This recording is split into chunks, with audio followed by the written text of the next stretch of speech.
আসসালামু আলাইকুম প্রিয় বন্ধুগণ।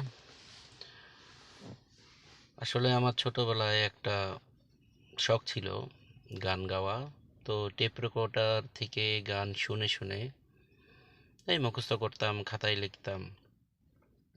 তো একটা সময় কি হলো, আহ, নিজে যতটুকু পারি ওই গানগুলি গিয়ে টেপ রেকর্ডারে রেকর্ড করতাম, বা ছাত্র জীবনে বন্ধুদের নিয়ে বিভিন্ন জায়গায় টুকি টুকি গান টান গাইতাম আর কি। তো মূল বিষয় হয়েছে এই সংসারের জন্য, চাকরি বাকরির জন্য বিভিন্ন কাজকর্মে সেই শখটা মাঝখান দিয়া ছিল না আর কি, দাবায় ছিল।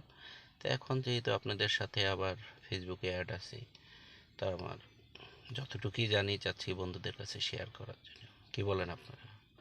ধন্যবাদ।